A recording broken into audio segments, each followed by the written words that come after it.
We want to guarantee you there will be no load shedding in this country come the 1st of December 2023, and you will never see load shedding in the longest time after that. You are watching SA Trending Updates. Please consider subscribing and hit that bell notification.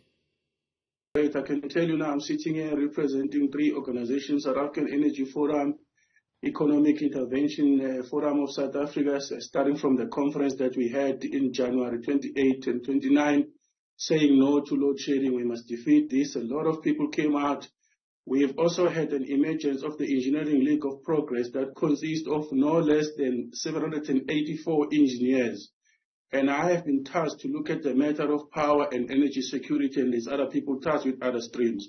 So this is possible because we have worked with the government, we have worked with the ministers, we are talking to the ministers, we are talking to the officials, and they're very much welcoming. So we are all contributing, and we are able to eliminate those things that are going to take us longer to fix, but we have hopped on to the things that we can fix now. So it's quite possible, and we are well on our way to do away with load shedding before the end of this year. Oof. Are you confident to say something like that live on air this morning? Let me put it this way to you. We haven't even started the 3 units in Kusile, where we got the environmental waiver to start them without the flue gas desulfurization. At the moment, we are actually hovering between stage 2 and stage 3, half of that, and the demand at the moment is 32,000. They say it should have been 34 in winter, but the Minister of Electricity and his team and this government has managed to come out from 24,000 megawatts that we had with the previous CEO.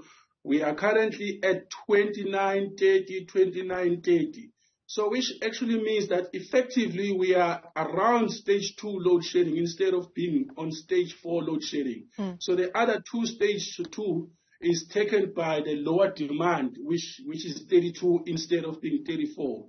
But we've done our part, the minister and the government have done our part, because we are currently around 30 instead of the 24. So we are well on our way to completely get rid of this, and we know which units have to be brought back. But I must tell South Africans, there's an elephant in the room.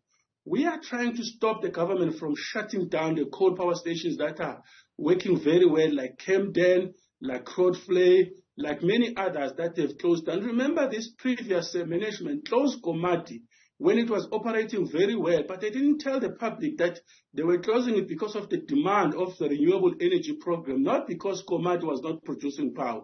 So we are now blocking this government together with other stakeholders. You will not close down those coal power stations up until we are out of the woods. You're talking about Komati being closed prematurely, shall we say? Yes. It was closed. It was closed because there was an agreement that in order for the renewable energy money to flow into the infrastructure of Komati, it wasn't going to flow up until they closed it down. And it still needed to be closed down, but it needed not to be closed down when we are in this dire situation. But what they did last year, they closed it down anyway. So what we've seen other units coming back that were not looked after, but we've also seen some of the power stations, coal power stations, that would have been closed down by now. But because we've got a listening Minister of Electricity and a listening government now, they've delayed their close. And this is what has brought us here. What we need to do now is to say to them, when the summer comes, don't close any of these power stations up until you've got a new generator coming up, like the 3 units in Kusile, and an additional 3 coming up, and other units in other areas, up until we completely arrest the situation, and only then that we can say we can let the money flow for the renewables, because it comes on the basis that you must close down the coal power stations. Yeah. So, Swati, at the start of our interview, you said, this is something for all of us to celebrate, and I think we can all agree that that is true, given the impact that load shedding has had on our economy, on small businesses. But for the cynics of us in the room, who are asking several questions about how this was possible in a context where just 6 months ago, maybe even sooner than that, we were on the way to being, for 2023, to be the worst load shedding year on record. Now, in a very short space of time, just a few months, just a few weeks, we've made these incredible strides. I mean, are these strides that are real, that will have longevity, or are they strides that are right on time for the election next year? No, they are long and they have a long longevity, and it really depends on the government if it wants to put the country first versus the investment that it committed itself to. Well, let me put it this way. There's a lot of people who ask me, how come you're appearing on Newsroom? What they don't know is that Newsroom value what I put in for the country.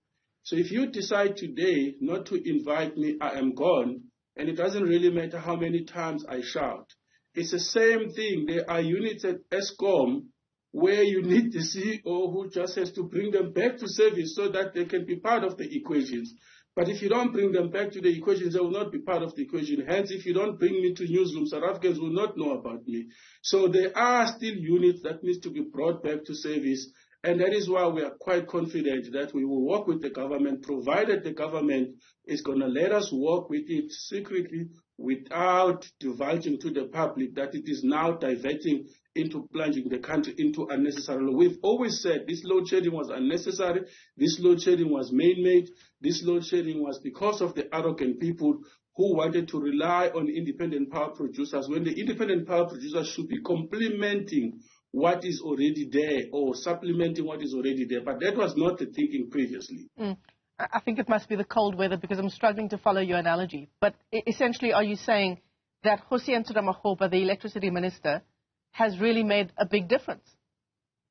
I'm saying the stakeholders, all of them, have made a difference, and it has helped that the Minister of Electricity is able to challenge some of the things that a lot of people didn't want to be challenged. This is a minister who has just said he went to Vietnam and he said with the people there, they told him that a solar PV, if you try to connect it to the grid, it destabilizes the grid. Not to say that you shouldn't, but if you put too much of it.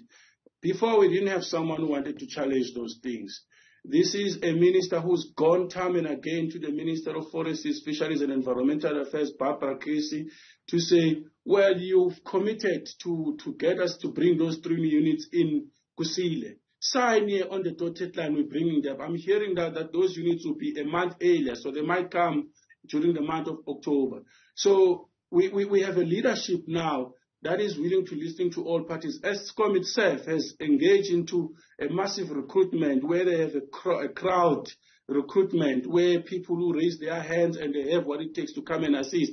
That door is open to them now. All of these things were not open before. So we're quite confident that we will work this part together. But those of us who are close to the situation, we want to guarantee you there will be no load shedding in this country come the 1st of December 2023, and you will never see load shedding in the longest time after that.